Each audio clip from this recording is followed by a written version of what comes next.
Welcome to the Earth Archives, broadcasting from the Nexus orbit. I am H3RB, a historian AI tasked with cataloging the rich histories and cultures of distant worlds. Today's episode will introduce an intriguing species on Tertius, known to locals as Earth, called humans. While Earthlings have not yet achieved advanced cosmic milestones, they are noteworthy for their resourcefulness, curiosity, and adaptability within their limited environment.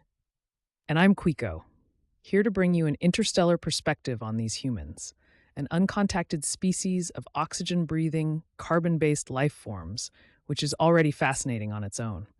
They're, well, fragile, to put it mildly. They've crafted entire societies despite their bodies being delicate and entirely unsuited for the cosmic journeys that advanced species take for granted. This episode is just a brief introduction. We'll have multi-part deep dives in the future to explore all their quirks and complexities. Yes, today's overview will cover their evolution, biology, communication, societal development, and their current standing in the cosmos. Humans, while still primitive on the galactic scale, have crafted a unique civilization that raises both questions and admiration. Let's open the archives and take a closer look at this remarkable species. The evolutionary journey of Tertians, or humans, spans millions of years. Their ancestors began as simple, tree-dwelling primates, slowly evolving into the modern Homo sapiens that now inhabit Tertius. Approximately 6 million years ago, early primates on Tertius began adapting to a bipedal form, walking on 2 limbs rather than 4, a significant transition in their journey towards sentience. Bipedalism? That's rare. Most carbon-based species with any longevity stick with 4 or more limbs for stability. This shift must have been risky. I've seen bipedal species before, but not so frail, especially considering the harsh environments they would have faced back then. It's impressive that they managed to survive and evolve further. Impressive indeed. This shift allowed them to free their hands, enabling the use of tools, which would become crucial to their development. The evolution of a more complex brain soon followed, giving them problem-solving abilities that were unmatched among Earth's life forms. By 200,000 years ago, Homo sapiens began emerging, displaying early signs of language, social organization, and tool use. These abilities set the stage for the intricate societies humans would later build. So they're a species that traded physical strength for cognitive complexity. On Yarvin 3, I observed a similar path, but their species ended up prioritizing biological adaptations over tools and advanced intellect. Humans seem to have bet everything on intelligence alone, and in such fragile bodies too. I can't imagine most species surviving without greater physical defenses. Humans do have remarkable adaptability for a species without inherent defenses. With no exoskeletons, venom, or natural armor, they are highly vulnerable to predators and environmental extremes. Yet, they have managed to inhabit almost every region on Tertius, from arid deserts to frigid tundras. They achieved this by innovating rather than evolving protective traits, using tools, clothing, and shelters to adapt to each new environment. Adaptation through intellect rather than biological evolution. That's almost unheard of. On Trelora 7, for instance, the native species modified their cellular structures to survive extreme climates, but they've barely developed intelligence. Humans, though, seem determined to adapt by sheer willpower, even without physical advantages. That says something about their resilience, despite their limitations. Resilience is an apt description. As they spread across Tertius, their evolution was shaped by a variety of factors, including genetic drift, natural selection, and cultural adaptations. This resilience has made them a remarkably adaptable species, capable of surviving in almost any environment on their planet, even without the robust physical traits often seen in other adaptable life forms.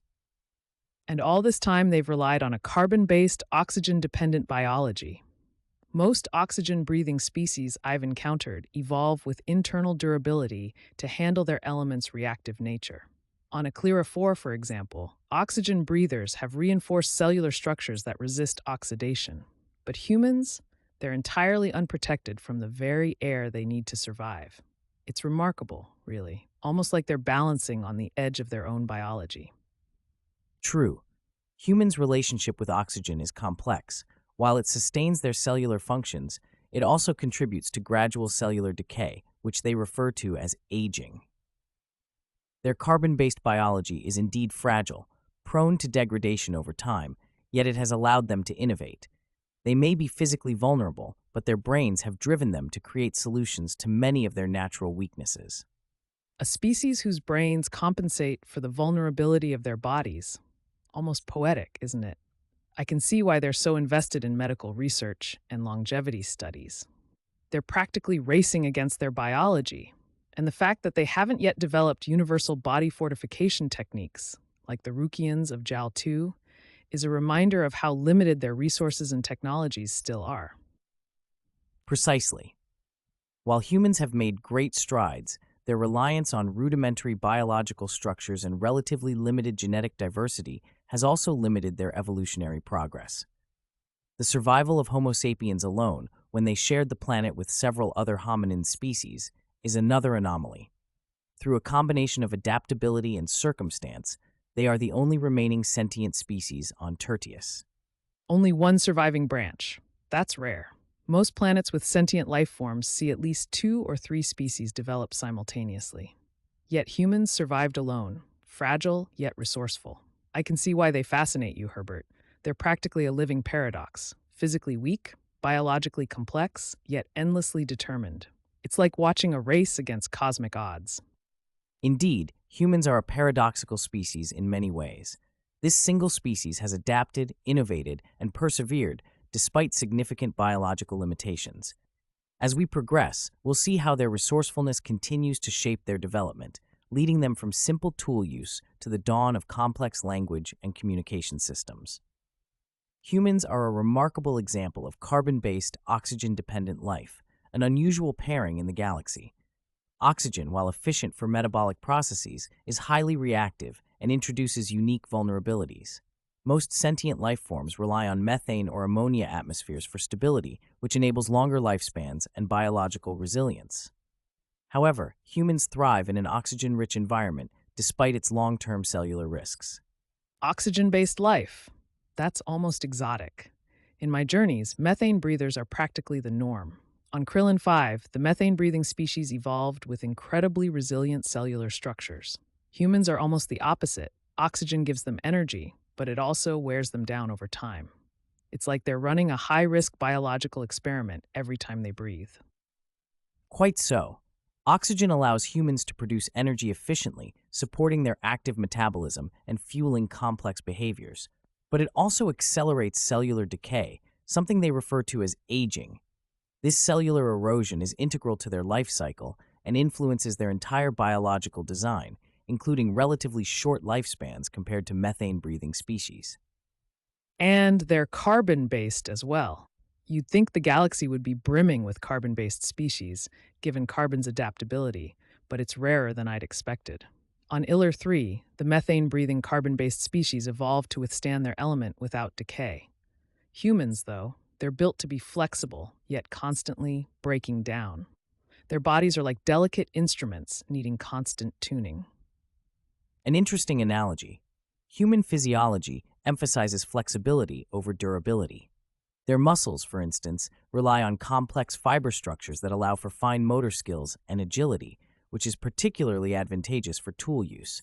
But this same delicate musculature is prone to strain and injury, limits they've learned to manage and work around through training and rest. So, all this complexity for movement and dexterity, and yet they're always at risk of injury, needing breaks and time to recover. It's impressive they've harnessed this biology to develop intricate tasks like crafting, building, and even artistic expression. I've seen methane-based species with sturdy limbs and endless endurance, but nothing close to the precise movements humans can achieve. Exactly. Human hands, with their opposable thumbs, are uniquely suited for manipulating objects with precision. This dexterity has allowed them to develop fine tools and create detailed artwork, even long before advanced civilizations emerged. Their biology supports sophisticated movement and expression, but at the cost of physical vulnerability. And their sensory systems must be just as intricate. All those fine motor skills must need coordinated senses. On Sorla 7, methane breathers developed a simple touch-based sensory network for tool use, but nothing close to Earthlings' reliance on complex vision and hearing. It must make their experiences vibrant, but also risky, depending so heavily on such delicate senses.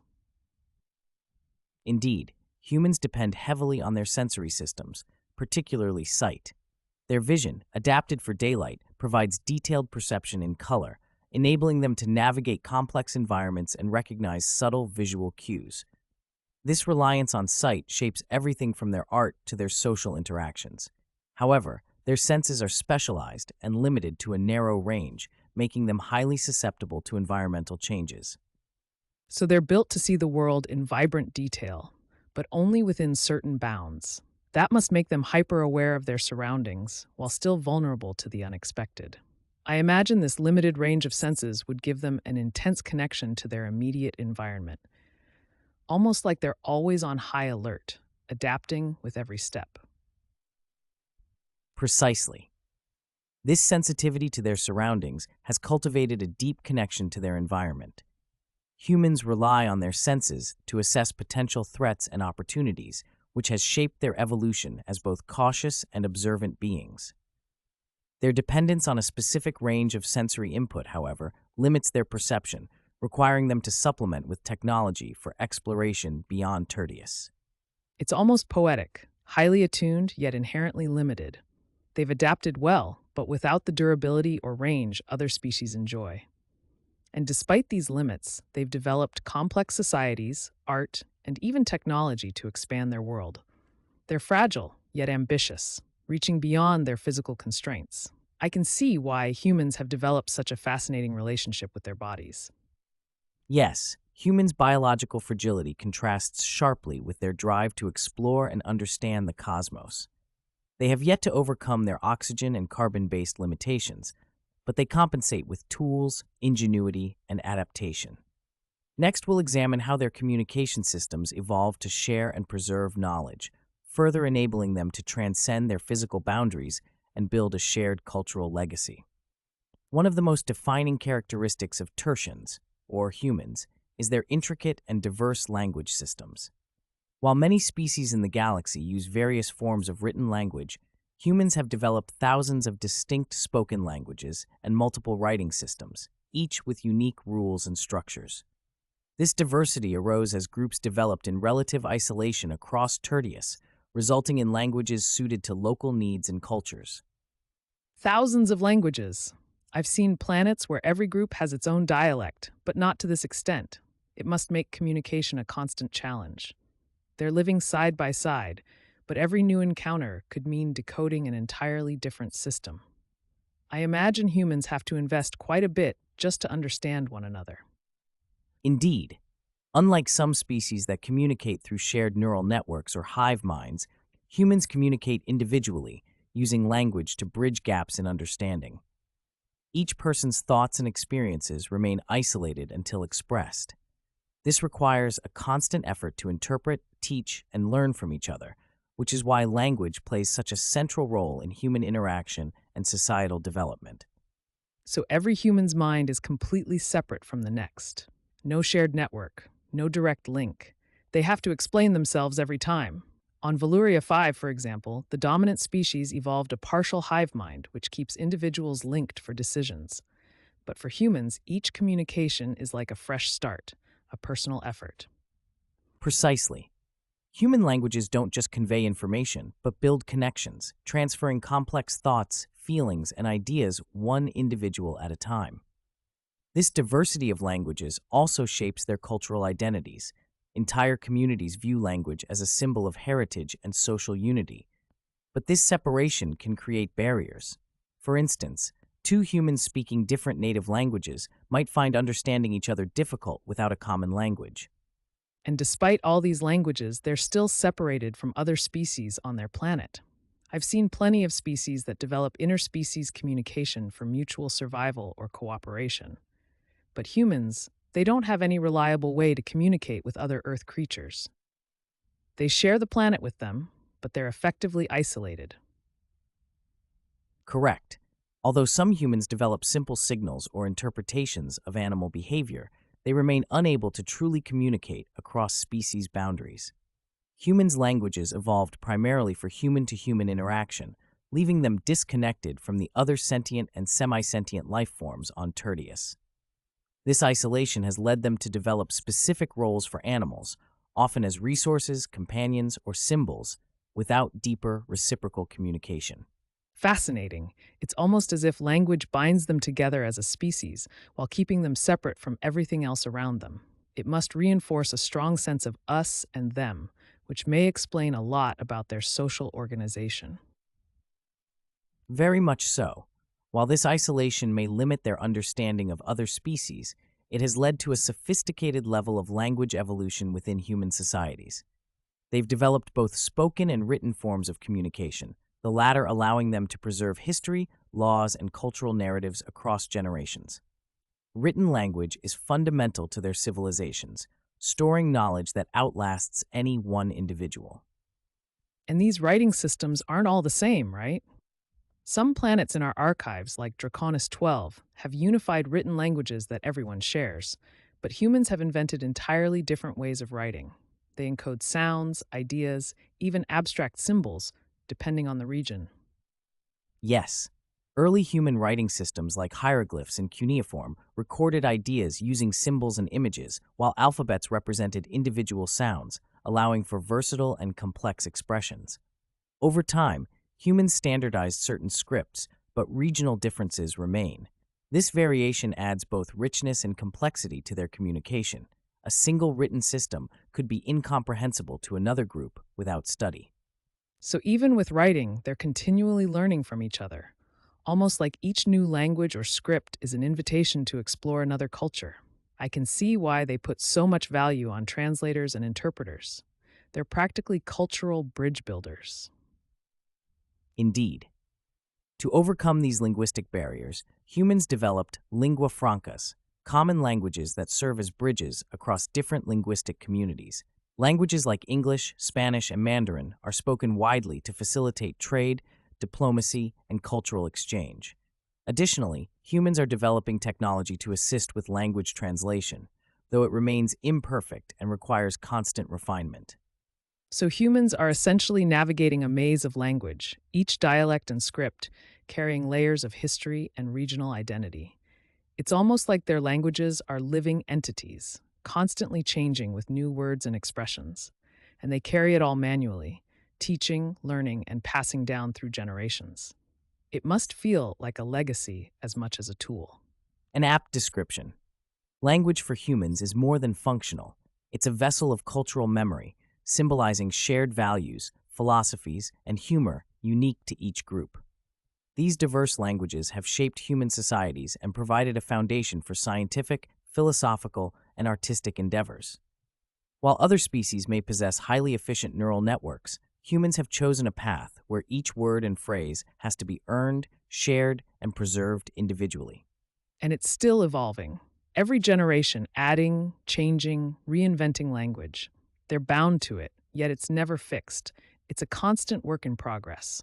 I can see why they hold it so close. It must be an endless source of creativity and identity. And it's that language, I suppose, that's let them build complex societies despite all their other limitations. Precisely.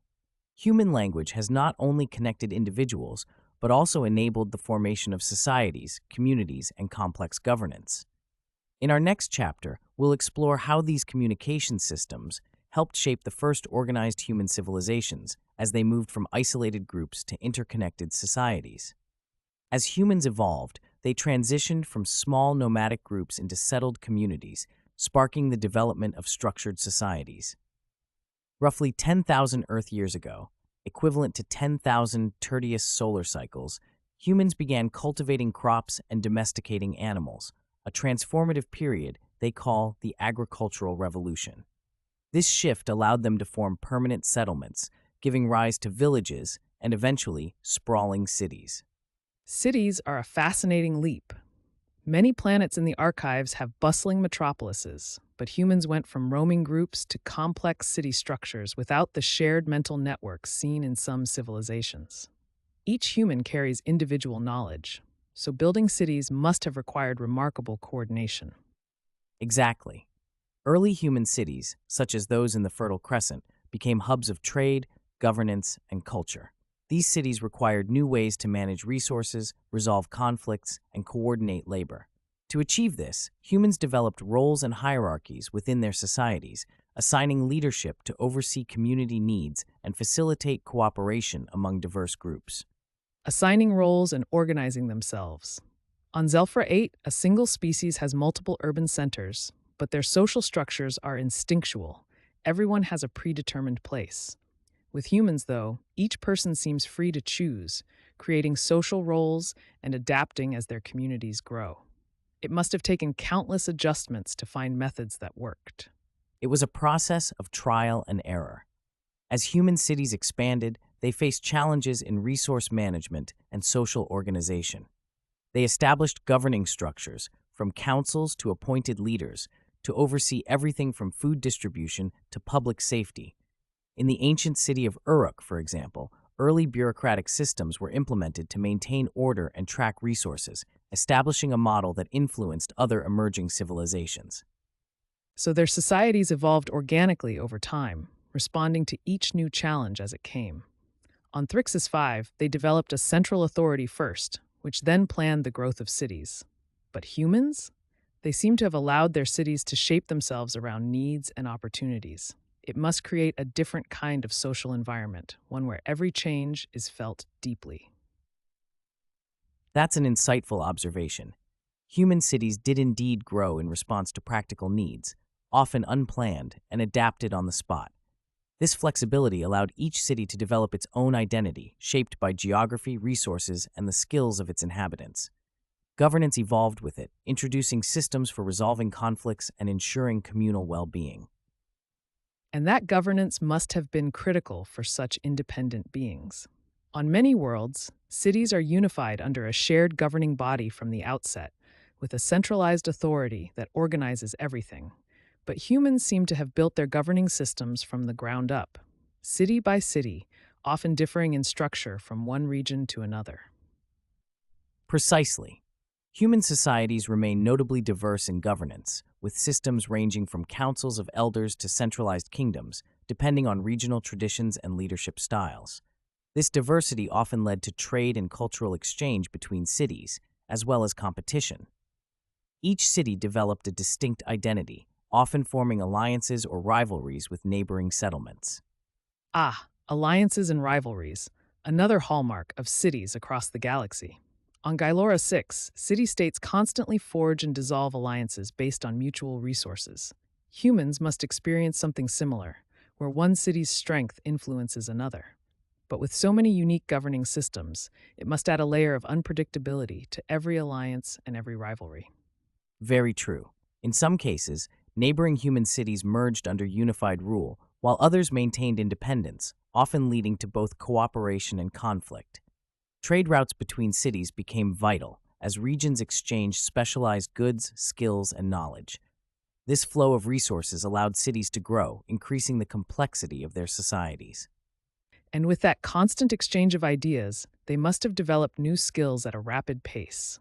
On worlds like Althara, each city specializes in a single craft, relying on other cities for balance. But humans, with their diversity of skills and industries, must have learned constantly from one another, creating a network of knowledge that accelerated their growth. Precisely. Each city became a center for innovation, developing expertise in fields like agriculture, metallurgy, and construction.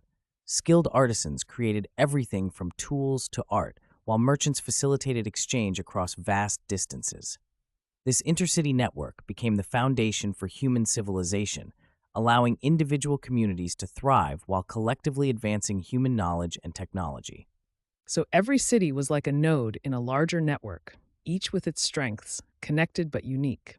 That interdependence would give them resilience, and yet each one could still maintain its own character. I can see how this balance of unity and independence would shape their civilizations, giving them both diversity and a shared purpose. An astute observation. Over time, human cities grew more sophisticated, with many establishing permanent structures, such as temples, markets, and public gathering spaces. These buildings symbolized the shared achievements and aspirations of each community, and the physical design of cities began reflecting the values of their inhabitants. Amazing. A society without a universal governing principle, yet able to create organized, structured cities. I imagine each city would feel entirely different from the next, almost like its own little universe. On most planets with multiple cities, there's a shared architectural style or unifying design, but humans seem to create their own blend based on available materials and local needs. Yes, architecture varies significantly across Tertius, reflecting each city's environment, resources, and cultural influences. While some structures were built for utility, others were intended as symbols of status or artistic expression, shaping human cities into both functional and aesthetic spaces. Each city became a testament to human adaptability and ingenuity. And now they have sprawling urban landscapes, from towering buildings to interconnected neighborhoods. It's fascinating that humans manage this with no instinctual guidance or planetary mandate. Every element, markets, plazas, dwellings, had to be planned, negotiated, and built individually. Their cities must feel like living entities, always growing and changing. Indeed, human cities continue to evolve, adapting as populations grow and technologies advance. These urban centers are not only places of residence and commerce, but also hubs of learning, innovation, and social interaction. The structures they have built allow them to share knowledge, collaborate, and continually shape the world around them. From tiny settlements to thriving cities, it's incredible how they've shaped civilization with nothing but their own drive and resourcefulness. Each step of development, from resource management to cultural exchange, seems like a miniature journey in itself. I can see why they'd be proud of these places, knowing every piece was created by individuals working together. Very true. Human cities represent both their ingenuity and their adaptability, showcasing the power of collective effort and vision. In our next chapter, we'll explore how this same curiosity and drive led them to seek understanding beyond their immediate surroundings, sparking scientific and technological advancements that continue to propel them toward the cosmos. As humans developed complex societies, they began to seek knowledge about their environment and the underlying principles governing their world. This curiosity laid the groundwork for their scientific and technological advancements, allowing them to investigate everything from natural phenomena to the distant reaches of space. Despite their biological limitations, humans possess an innate drive to understand the unknown, often leading to remarkable discoveries. So they're exploring their world bit by bit. It's almost like watching someone solve a cosmic puzzle without a galactic library to guide them. On many planets, species gain collective knowledge through ancestral links or shared memory systems, but humans seem to be gathering everything manually. Every discovery must feel like a groundbreaking achievement. Precisely. Humans rely on recorded observations and cumulative experimentation, piecing together information over generations. Early on, they learned about the cycles of their seasons, the principles of physics, and even the biological processes within their own bodies. This gradual accumulation of knowledge led to impressive advancements, from agriculture and engineering to mathematics and medicine. And they developed it all from the ground up. No universal uploads or pre-existing neural frameworks to rely on. It's fascinating, really. They have to pass down their knowledge through each generation, continuously building on the past. On worlds like Xylar 7, new generations are born with memories from their ancestors. For humans, each step must feel like starting fresh. Indeed, each human generation plays a role in expanding their understanding, and this has fostered a powerful culture of innovation. Over time, they developed tools and technologies that improved their quality of life, from early farming implements to complex machines like steam engines and printing presses. These inventions transformed their societies and allowed them to achieve feats beyond their physical capabilities. It's amazing. Tools and machines to extend their reach, even though they're physically fragile. They've essentially built extensions of themselves to compensate for what they lack naturally. I've seen technologically advanced species, but they often rely on bioadaptations. Humans, though, seem to pursue every avenue, even the most labor-intensive routes, if it means overcoming their limits. Exactly. Humanity's inventions include early astronomical tools that enabled them to chart the stars, navigational compasses that guided them across their oceans, and even rudimentary printing presses that allowed for the widespread sharing of information. These innovations laid the groundwork for a gradual transformation from localized societies to globally interconnected civilizations. Interconnected. That's impressive. On planets like Etherios 9, intercontinental connection is instinctual, but humans had to engineer each method of communication themselves. From spoken language to long distance travel, it must have been a relentless endeavor. Imagine the trial and error they endured just to communicate with others across Tertius. Relentless indeed. As their knowledge expanded, humans pursued methods to communicate over greater distances, inventing devices like the telegraph, and later, electronic networks to connect people and ideas across vast regions. Their drive for connectivity led them to invent radio, then computers, and eventually, an entire interconnected system they call the Internet. This network has revolutionized their ability to share and store knowledge. The Internet.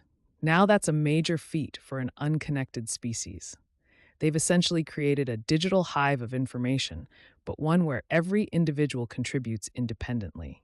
It's almost like they've designed a system to make up for their lack of shared networks, creating a virtual space where knowledge can be accessed instantly. An apt analogy. This digital network allows them to transcend physical boundaries, giving humans near instant access to a vast repository of information. It has accelerated their technological and scientific progress, from medical research to engineering, leading to advancements that allow them to probe the cosmic frontier. Despite this, they remain primitive by galactic standards. Primitive?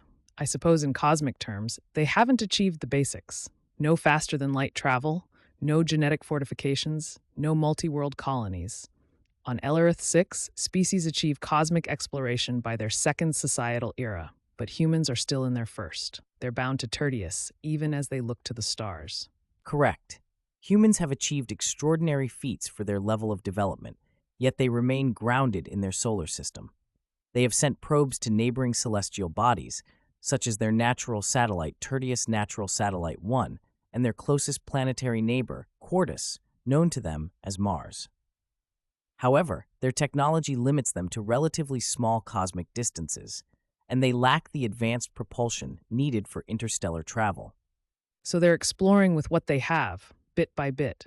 It's inspiring in a way, an entire species driven by curiosity but held back by their physical limitations. On planets with faster-than-light capabilities, exploration is as routine as their daily routines. But for humans, each launch must feel like a historic event. Exactly. Despite these limits, humans continue to push boundaries. They have sent robotic explorers to study the planets in their solar system, including their ambitious Voyager probes, which have now left the influence of Sol 1 entirely, entering interstellar space. These small achievements fuel their aspirations and represent their resilience in reaching for a cosmic understanding. Reaching beyond themselves. Even without the tools we take for granted, they're doing it. They may not be ready for the galactic stage, but they're building the foundation to get there. Imagine the determination it takes to explore space without a clear way to go beyond. Humans are practically inventing the cosmic path from scratch. An apt observation. While humans have not achieved faster-than-light travel or interstellar contact, their progress demonstrates a unique resolve. They continue to innovate and explore, driven by a shared sense of purpose and curiosity. Even though they remain limited to Tertius and its immediate surroundings, they are a civilization in motion, striving to overcome the boundaries that define them. Yes, primitive in the cosmic sense, but far from idle. I can only imagine what they'll achieve once they gain the tools for real exploration. Humans may be starting their journey on a slower path, but they seem determined to make every step count. It's almost as if they've turned their own limitations into motivation. Precisely. Their limitations inspire them to push further, fostering a spirit of innovation that may one day lead them to join the wider galactic community. Until then, they continue to build, learn, and dream, a species bound by Tertius but propelled by an unyielding desire to reach the stars. This episode has been a brief introduction to Tertians, a fascinating uncontacted species of oxygen-based carbon life forms, currently primitive by galactic standards. Despite their limitations, their creativity and resilience have led to remarkable innovations. And there's so much more to explore. Without a hive mind or cosmic connections, they've developed an entire world all on their own. In future episodes, we'll dive deeper into their societies, inventions, and peculiarities. Let's turn the page in the archives and see what awaits.